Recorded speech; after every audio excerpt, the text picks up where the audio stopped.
as well. I really want to thank Tina, who I'm going to introduce, Tina Price, a board member for Moishe House and other organizations as well, to help moderate this. Tina's visited actually Moishe House in Shanghai a couple years back, and certainly has a strong global perspective.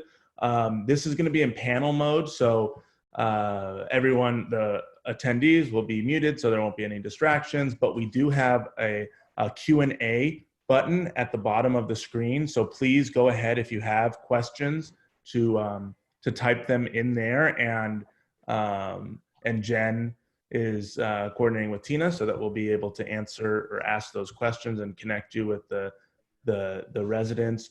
We really wanted to do this both internally within Moishe House, because as an organization, one of the beautiful things about it is that we're global, is that there are Moishe Houses in 6 continents, and people are experiencing so many different things, but also it's all young Jewish adults, young Jewish leaders and communities around the world, and just a unique perspective for actually our staff to learn what's happening with Moishe Houses and community and life in China, in Rome, in Italy, and also in the United States. So there's a chat button if you need anything on the technical side. The Q&A is for question and answer, and we'll be monitoring both.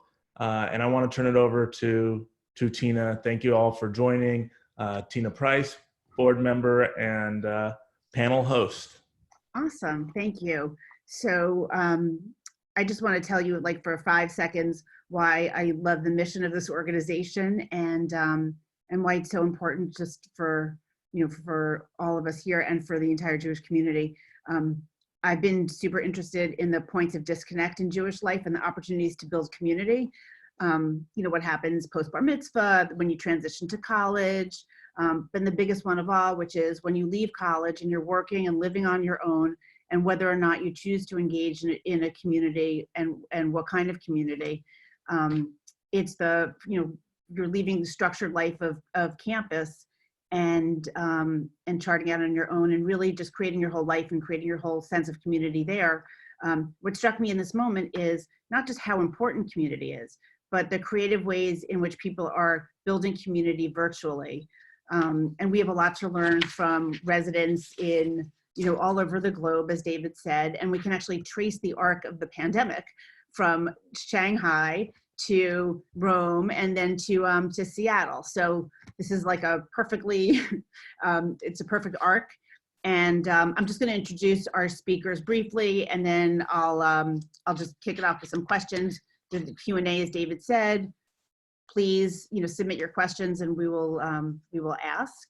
So Hannah from Shanghai is originally from Baltimore, and she moved to China full-time in January 2017. She'd spent time there studying in college. She works for NYU Shanghai in their development department, and really lives with peers who serve the community. And Moishe House there has really become their virtual home away from home. Alessandro in Rome, born and grew up in Rome, some brief stints in the US. He studied law and is now working at a law firm doing intellectual property law. Grew up in a traditional community, and really is passionate about creating ways for people to connect to Judaism in ways that they feel comfortable. And Gavi in Seattle is originally from Phoenix, where she first got involved in Moishe House as a participant. She moved to Seattle 18 months ago, became a resident at Moishe House, and works for Zillow in their HR department. Super cool. So just to get started, Hannah, can you just talk us a little bit through the timeline, when you started hearing about the coronavirus, what the outbreak was like in China, information flow and not, and how it has sort of transformed itself there? Sure. So we started hearing about, or I started hearing about coronavirus actually from an NPR broadcast. It was January 20th. I was walking to work and it was like, oh, there's this bad virus in China. I walked into the office and my colleagues were like, we should probably wear masks to go get our nails done because that was our lunch break activity. And literally 3 days later, Wuhan closed its borders. It was that quick. Like, we didn't really know that much about the virus. I'm sure people have heard reports about how the government kind of kept it under wraps so that they could try to figure out what they were dealing with. And by the time I was on a plane out for Chinese New Year's vacation, there was already them shutting down Wuhan. That was the 23rd. And then Hubei province borders were shut down shortly after. So most of our community was already out traveling for the Chinese New Year's holiday. And Chinese New Year's is also the largest human migration in the world. So there was a lot of people moving around, going to other places, but the numbers still weren't that bad. And we still didn't really know what we were dealing with. A few days into the vacation, so probably around February 25th, 26th, businesses started sending out emails saying like, okay, we're going to delay the open of work, or we're going to delay the start of school. And every day we were getting a new notification, which I'm sure a lot of people are now experiencing, saying we're going to telework, we're not going to telework, we're going to start this new policy. Eventually the government decided to extend the Chinese New Year's holiday from February 29th to February 3rd, and then eventually to February 10th. So that signaled to everyone like, this is pretty serious. Most of us, at least at NYU Shanghai, were told that we weren't going to be back on campus until at least the 10th. And we also got an email saying, if you're out of the country, which I already was, don't come back. So a lot of our community members got similar messages from their workplaces, and everyone basically scattered if they weren't already scattered. I came back for about 20 hours on January 30th to kind of get my work stuff and to pack a bag of winter clothes because I was in Cambodia. And to get out of Shanghai, it was right before United announced that they were canceling flights. And I think British Airways had already announced. So it was kind of like you were stuck to your phone up to the minute trying to figure out what was going on, where the virus was going to be next. And I left for the US, most of our community left. And because of the Chinese New Year's holiday, everything was still kind of calm. And Chinese New Year's, for those of you who have never been to China or to Asia, everything kind of shuts down already. Businesses are closed because people have gone home to their home provinces. So it was actually a really good time for a virus to hit because people were already hanging out in their houses, spending time with their family. Often it's the only time you get to spend with your family. So the government got really worried on February 9th after people started to head back to work for the official end of the holiday, and things got really kind of like locked down at that point. The quarantine suggestions got put into place for other provinces, including Shanghai, which is kind of like DC. It's not its own province, it's kind of like its own district. And the information that was getting filtered down from the central government to the district governments was changing based on where you were in the city, what compound, like what neighborhood you lived in. And so basically everything was shut down. Food delivery services were working. You were allowed to go out to grocery stores, grocery store delivery services. Delivery services in China are already very developed, much more so than at least in America. I can't speak to Europe. So it was basically just a lot of people staying at home. And in Wuhan specifically, it was very locked down. Like you weren't allowed to leave your house. But in Shanghai, you were still allowed to leave unless the government had told you had to do an enforced quarantine. So there became this dichotomy between enforced quarantine and suggested quarantine. So from February 10th to about February 24th, 25th, it was very strict. I came back on the 28th. And at that point, it was still suggested quarantine for most people coming from abroad. It's kind of flipped now. It used to be if you were coming from anywhere in China, you had to do suggested quarantine. And now it's basically if you're coming from any of these hot spots, you have to do enforced quarantine. And so I was able to kind of like slip in 3 days before they turned America, well, it was Japan and then America into enforced quarantine. And I basically have gotten to watch the city come alive. I did do suggested quarantine. I stayed in the house most of the time. I didn't go out for long periods. I order a lot of food. Everyone in the community has gotten really good at cooking. And so when I got back, there was cars on the road, but not really that many. You would see people, but most restaurants were still closed. Bars were closed, clubs, museums, all the things that you would think people would go to gather. And week by week, you've seen more and more things start to open up. Just last week, or 2 weeks ago, we were able to have a Shabbat of 14 people, which is above, the 10 suggested people for a gathering that was just announced in the US, which was also suggested here probably about 2 or 3 weeks in. And then last weekend, we had a Purim party of about 26 people in a club with about 100, 120 people in it. So really, like, from a few restaurants being open 3 weeks ago to a Purim party, we've really been able to see just the city come back alive. And it's been almost poetic because it's springtime. And so the parks have opened and now people can go out and enjoy the cherry blossoms, and you still see everyone in masks. There's still mandatory checks for temperature everywhere you go. You register everywhere you go. You write down your name, your phone number. And the biggest thing that will kind of be like the ultimate marker of normalcy is our schools are still closed, and they'll probably stay closed, we think, until mid-April or the end of April, because they're waiting for no reported cases for like 2 weeks in every major province before the government announces that we can open. So that's kind of like how the situation has been. So January 20th to what's today, March 19th, like 2 months, but that's all really due to the fact that the Chinese people took the social distancing very seriously, the quarantining very seriously, and having everything shut down for such a long period of time really, really helped. Yeah. Wow. Let's move to Rome, and then we'll come back and we can, ask questions. I'm sure people have a lot of questions for Hannah. Alessandro in Rome is actually there with both his roommates, Valentina and Alessandra. Do you want to tell us a little bit about what's happening in Rome, how people are coping, and what the state of the situation is? Hi everybody. Well, the situation is that we have been since a week closed in our houses. The situation basically is that we can go out only with a written permit stating that we are going to have groceries or to the pharmacy or for emergencies.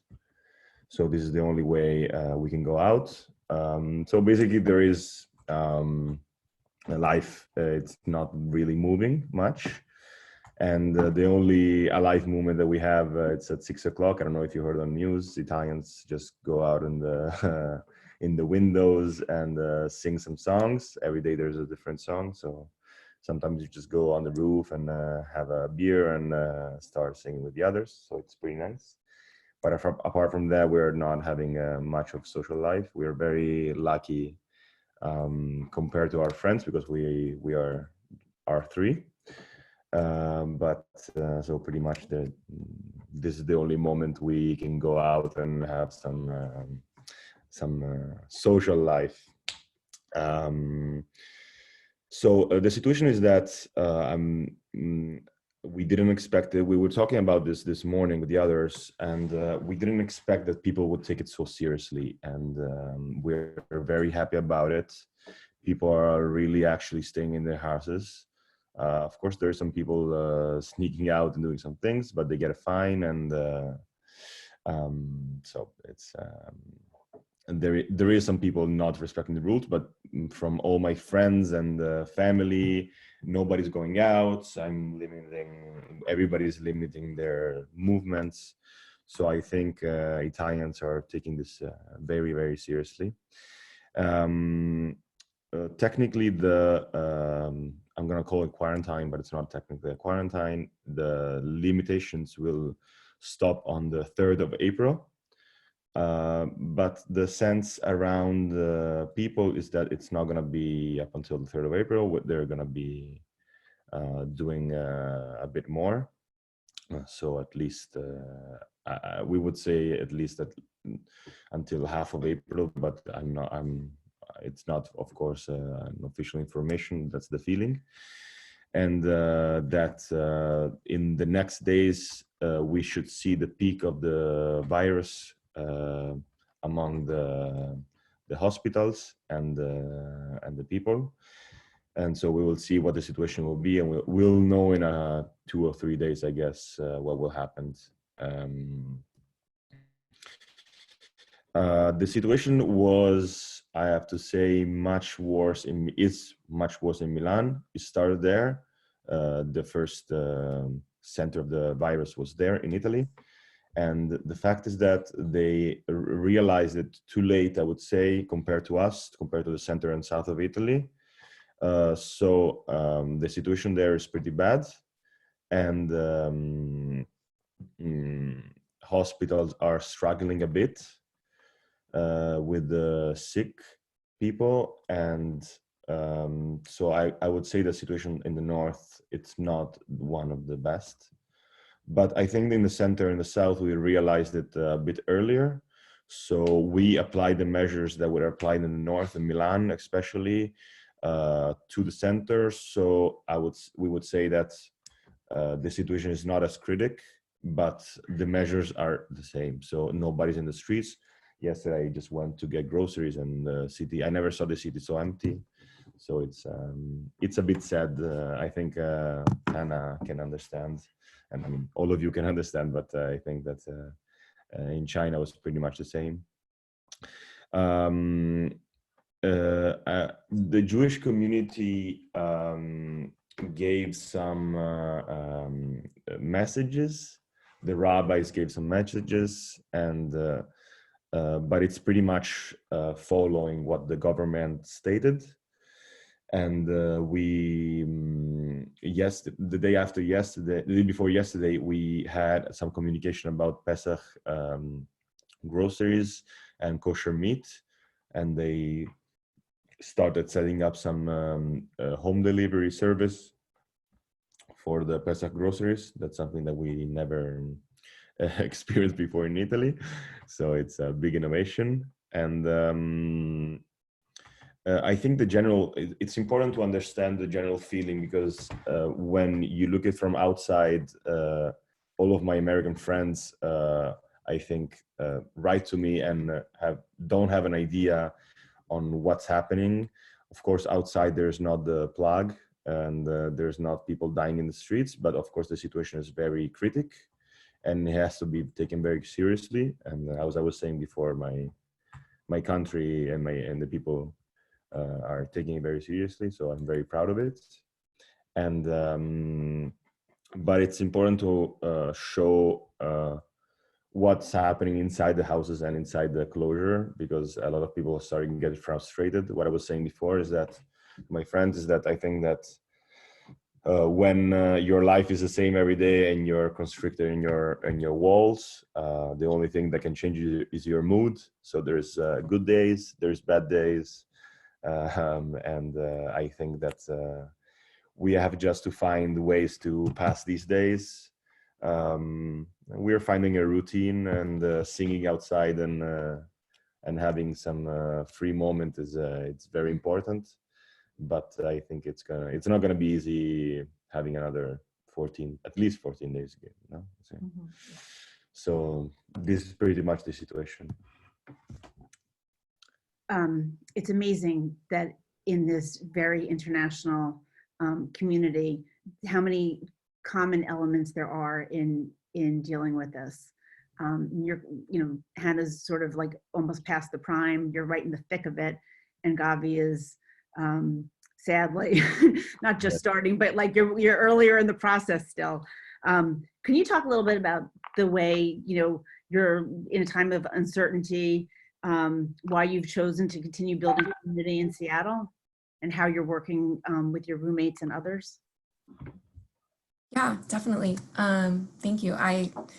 It's surreal to me that Seattle is included in this group. Here we are. Life is hard to believe. So just a quick background, like the first coronavirus case in the US was reported in Seattle 2 months ago. I remember talking with my coworkers about it, still feeling like it was distant. And then first coronavirus death in the US was reported at a hospital 20 minutes from our house just 3 weeks ago. I would say every single day since that first death occurred has been different from the last. Because the virus just became serious in Seattle earlier than in the rest of the country, it's definitely felt like our community here has felt the urgency earlier than in other cities. We've been doing a lot of thinking about how to handle this. Our house started having regular conversations about, what do we do about the in-person events that we have scheduled, and every time we talked about it, our comfort level with having people over in our house, with being in groups, diminished. We had a house meeting just the other night, and I started getting really emotional talking about how, we don't know when the next time will be that we can host one of our, we're known for having like really big schwa dinners because we're only Moishe house in the city, and having 80 people at our house. We just don't know when that's going to be able to happen again. I don't even know when we'll all be together, all the roommates again. 2 of my roommates have booked one-way tickets to be home with family. It's been interesting because with social media, like I've been keeping up with what people around the country have been doing and how it's differed from Seattle. And it's been really challenging. It's been disheartening at times to see a lot of people in our age group in other cities not taking the social distancing guidance to heart, continuing life kind of as if everything is still okay. But my theory about it, as I've been kind of thinking about it and thinking about this generation, is that sadly, I think what we're much more familiar with when there's a crisis is that we're more familiar with terrorist attacks. And when those happen, we get scared. But we have been taught to tell ourselves that, it is important to continue life as normal and defy that fear. And, a pandemic is just so different from what, any of us have ever, I think, had to deal with before. But it's been interesting because I've also kind of seen and been reading about how the generation younger than us, the Gen Z community, is maybe taking this pandemic a bit more seriously. And so, personally, I think that maybe that's because they've grown up under the weight of issues like climate change and school shootings, gun violence, and those are issues that demand collective action. They demand government intervention. Seeing these generational differences play out in the context of everything that's happening today has been interesting. And I think our community as a whole is being forced to grow a lot right now as individuals and together. So our focus as a Moishe House has been how can we embolden our community to take collective action right now? I think it's just so easy to feel out of control. And, tikkun olam is a way to take control. It's a way to make a difference despite everything. So, we're still figuring out how to do that. But so far, we create an event asking our community members to please, donate blood if they can safely do so, because our local blood supply has come under danger of collapse. We're also working on a partnership with Jewish Family Services to figure out how we can help distribute Passover items to families in need. And then for our upcoming Jewish learning events, we're asking everyone to order takeout or delivery beforehand so they can support a local restaurant and then, enjoy that meal while they learn. So while we can't be doing all these things, in person together as a group, we're trying to encourage people to take action on their own. And then what we've been saying is then come back and share it with our community online in our community group or on the event pages, post a photo of whatever it is that you've done or the food that you ordered out from a local place that you love and things like that. So I think there are really amazing ways that we can mobilize right now to help others, especially because we're not under the same restrictions, at least yet, that are in place in, somewhere like Italy. So we're just extremely grateful to have Moishe House right now as a vehicle for that. You know, I have been up late at night, most nights, stressed about what is to come. But then I've been able to channel my energy into planning Moishe House events and reaching out to my Moishe House community that is in Seattle and is also around the world. So really, just to put it simply, like when things get scary, I think you just realize how much you need community and how grateful you are to have it. I have to say, I'm struck by your resilience, all three of you. Just how incredibly strong you are and brave. I mean, it's scary, and it's scary to be, you know, in a city without your family or with, or just living independently. It's really, it's a challenge, and it's a challenge to feel connected. And I think you guys are, you're, you know, at the forefront of figuring out how we all, you know, can find ways to feel connected. David Braha, who's at Moishe House in New York and Williamsburg, has done some creative programming. And David, can you share just a little bit about what you're doing? Is David there? Yes, just 1 minute.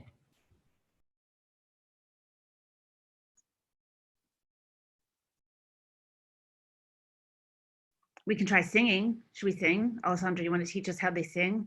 No. Hi. Sorry, I lost you for a second. Can you repeat? I was going to say we were just waiting for David to Yeah, we can ask somebody from the window maybe. Oh, sorry, Rebecca. So I'm going to use David's Zoom. My bad. We're just switching him over to presenter mode so he can come on. And we're seeing the questions, and we're going to jump to the questions right after we hear from David. And here he is.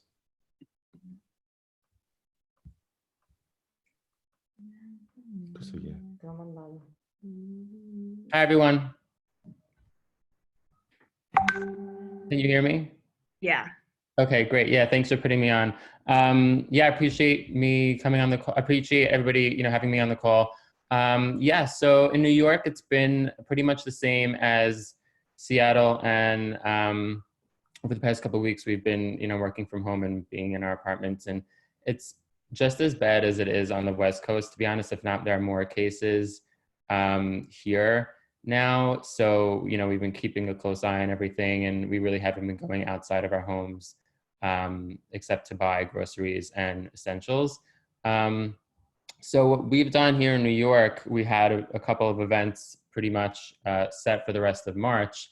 And we, you know, as a New York region, came together and decided to cancel all our events. But, you know, last Friday we had a virtual Havdalah event that, you know, we pretty much came up with on our feet and put out some marketing pretty much right away.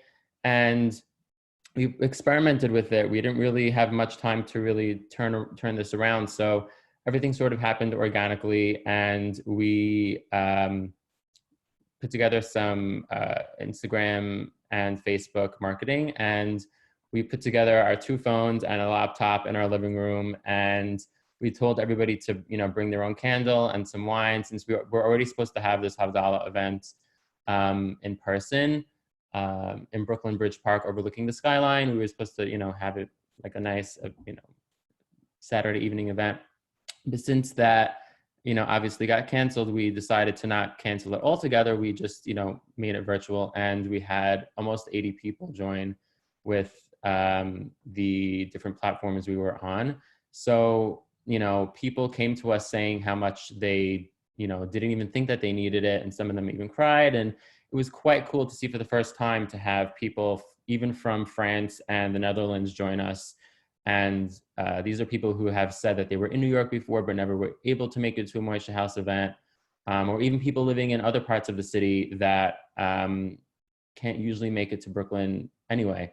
So we decided to come up with a bunch of events. You know, right now we have, I think, 4 slated for the next 2 weeks that we want to make virtual. And we've been crowdsourcing some ideas and also putting out some ideas from our own. And, you know, it's been working quite well, but everything's super virtual here. So the city's virtually shut down. But yeah, that's about it on our end. And we're also in the thick of it. So we're going to see how things unfold in the next week or so. Thank you. Thank you. Actually, you know, it would be really cool is if we could just, this could be like a Guinness Book of World Records, we could have the largest Seder ever, right? How cool would that be? Yeah. Actually, let me say my one self-serving comment of the day is if anybody cooks, you know, and can actually, I've hosted a million Seders, but I've actually never cooked one in my life. So how cool would it be if there were people who, you know, who are more adept at cooking, like call it matzo ball soup, who could actually show others how to do it, virtual classes. I'm in, sign me up. Great. Anyway, back to questions from others. One question for Hannah and Alessandro. Did the grocery stores become completely overwhelmed? And are people hoarding to the extent that there's nothing left in the stores? I'll go first. So the grocery stores didn't really get overwhelmed because, like I said, it was like the Chinese New Year's period. So a lot of the stores were closed already, and people were kind of stocked up already. It's pretty common in anticipation for the new year that you stock up knowing stores are going to be closed. And then once people moved back to where they normally live out of their hometowns, what the grocery stores did is they kind of created times where you could buy a specific item. So like 9 a.m. was when you bought tomatoes, and 10 a.m. is when you bought toilet paper. And like you, like 100 people could buy that one item that day, and then the next day, if you didn't get it that day, you could then try again to get that and that item you didn't get. So that actually worked out pretty well. The one thing that was hoarded in China at the beginning was masks. There was a rush on buying masks because in East Asia, it is part of the culture to wear masks if you are sick.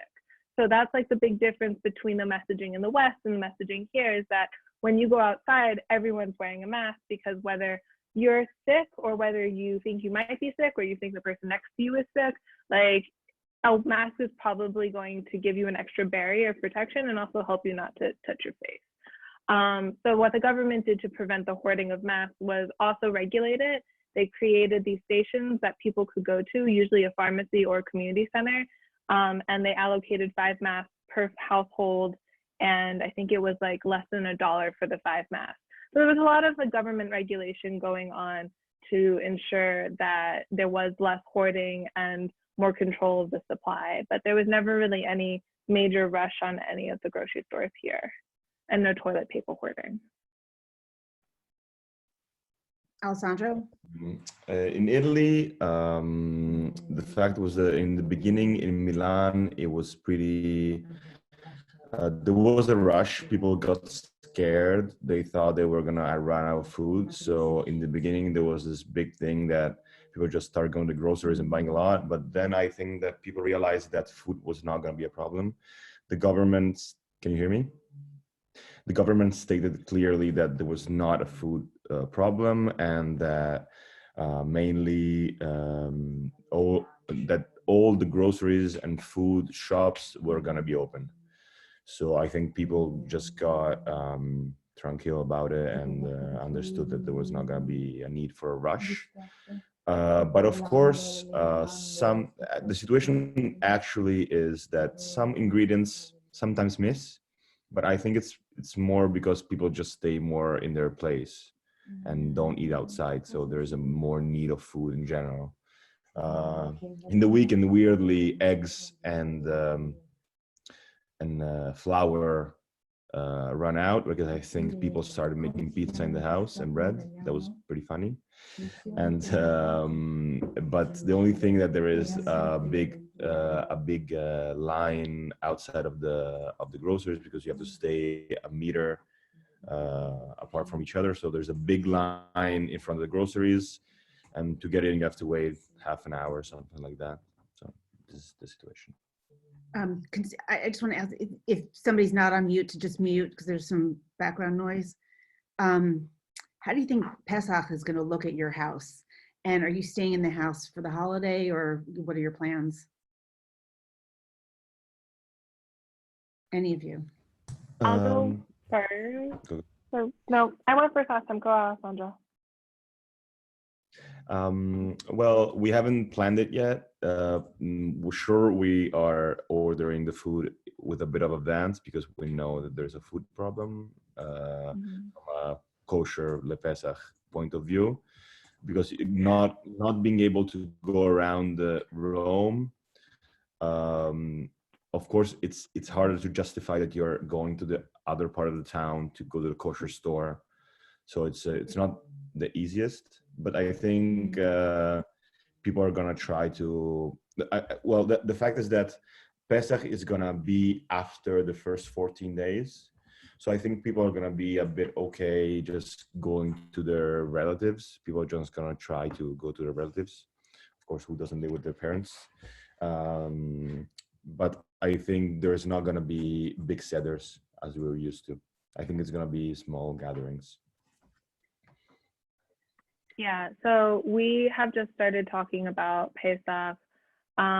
Right now, all of the compounds, so all the areas that we live in, have a relatively strict rule about no visitors.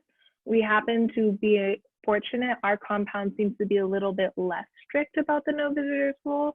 So considering Pesach's in 3 weeks, we are playing with the idea that we will have a home hosted Seder of probably 10 or 15 people, not our usual 30, 40 that come for an event like that. But one of our biggest worries right now is whether we're going to be able to get matzah into the country, because part of the limiting of exposure and the importation of the virus is they've also have this backlog of imports. And so Israel is not a hotspot country yet, which is where we usually import the matzah from, or the local Chabad imports it and we usually buy it from them. So no one's really sure whether we're gonna have matzah, which is a kind of important part of Pesach. But we are hoping to host it either in the house, or we'll host it at a venue that will allow us to bring food and people in, which is becoming more and more available. So definitely smaller, but hopefully in person and hopefully with matzah. I have a question for Hannah. How accurate do you think the information is coming out of China? Is it a lot rosier than, or less rosy than we're hearing? Clarify which information. I guess the speed of spread, the fact that they're saying it's contained, that no new cases reported or very few new cases reported, you know, and whether or not China as a whole is actually over the hump. So it's definitely hard to know, right? Like the Western or the English language media that is internal to the country and the Chinese language media that is internal to the country are all saying that the doctors that were coming from different provinces or Shanghai are being sent home. They're shutting down these temporary hospitals. And it's echoing a lot of the Western media that I'm seeing as well, which is paralleling this like kind of cautiously optimistic that there's going to be less and less domestic cases. What I know is that there are still cases in China. Most of them are imported, so they're coming from people who are coming from other countries. And the other thing that is being reported is that there's been no new cases in Wuhan today, and that's the first time since this has started that there's been no new cases reported. It's a huge deal, and they definitely wouldn't report that if they couldn't confirm it, because it would definitely come back on them. But they're still not letting people out of Wuhan and probably Hubei until that no cases reported goes for 14 days. So it's definitely looking much better there. And of course, around the country, there's more opening up in certain ways, but like because of the threat of importation, like Beijing right now has every foreigner who comes into the country has to do 14 days quarantine on your own expense. Shanghai's a little bit more lax, but a lot of these major port cities or at ports of entry seem to be becoming more open towards the domestic movement, which was much more closed before, but much more strict on international entries. So I think you can trust at least the more rosier reports because they know that the eye is on them, but be more skeptical of when maybe some diplomats post on Twitter about where the origin of the virus comes from.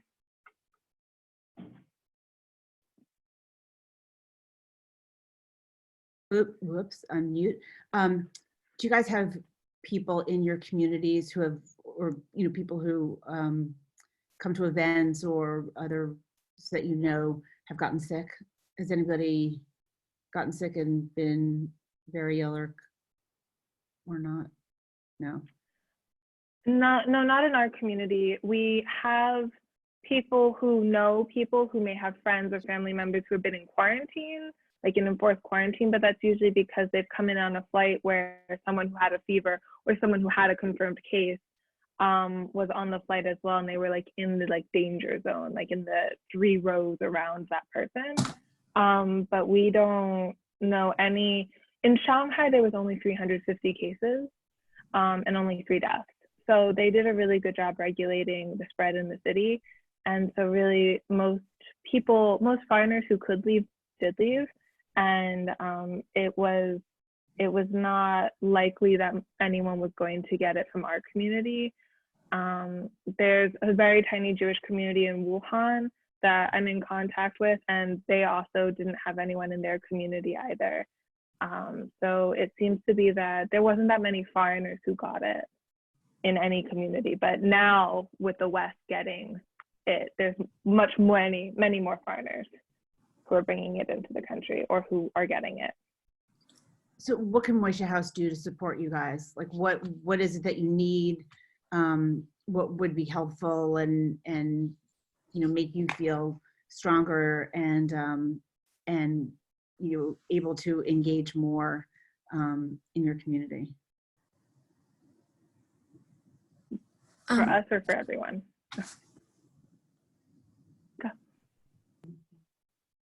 Yeah, I think, so far, something I always appreciate about Moishe House is just being really adaptive and flexible as all sorts of things come. And so I think we've been seeing that in this situation. So, I think we're all relieved just to have the sense of security that Moishe House is still supporting us. We all have rent subsidies, for example, and even as our ability to do events is changing constantly, just knowing that we have that as a foundation, and we're consistently getting more and more resources on interesting kinds of virtual event ideas. And for me, the most amazing thing has been just being in the Moishe House Residents Facebook group, because everyone is posting constantly, just sharing the ideas they're coming up with, crowdsourcing, and also inviting residents from around the world to attend their virtual events. And that's been a cool thing, is that because if everything's virtual, then it doesn't actually matter if someone's in your city. But anyway, so I think that kind of community support, as long as we keep it up, is really what we've been needing. Great. David, do you want to talk a little bit about what else Moishe House is doing and from a top-down level, residents can expect? Yeah, sure, absolutely. Obviously this has been a huge adjustment. We have organizationally, we average about 1,000 programs a month. And those are all in person. So to go and contract from 1,000 programs a month to 0, or on a very strict case-by-case basis, depending on the country and the city, has been a huge adjustment. And as Gavi said, our job right now has been just to support the residents. We're continuing with the rent subsidies. We're not requiring any programming, and virtual is totally up to the houses. And I think that their community has said that they wanted to need it and to figure out different ways to do it. And so we're supporting them in those efforts, and seeing some really exciting things, even leading up to before things really got shut down in person. You'd see in St. Louis, they had a hand sanitizer making program. There's stuff that was going into it. In Denver, they had cooked Shabbat dinner, but couldn't gather. And so they individually wrapped it and sent it to people who were older and homebound and delivered those meals. Virtual Shabbats. We have regional Jewish educators who are doing a lot of the Jewish learning with the houses, and in this stuff, there is opportunity for gathering globally. And that's been very cool to see and to experience is the houses sort of getting together and embracing this this global community. So that's what we're doing on our end, and then just all sorts of scenario planning. I mean, the hardest part is the uncertainty of it, but the best part has been the sort of creativity and ingenuity of these houses and residents on how to support each other. You guys are amazing. Thank you so much for sharing your stories. So appreciate it. And if you know anybody who is teaching that Passover Seder cooking class, please let me know. Thank you. Take care. Bye.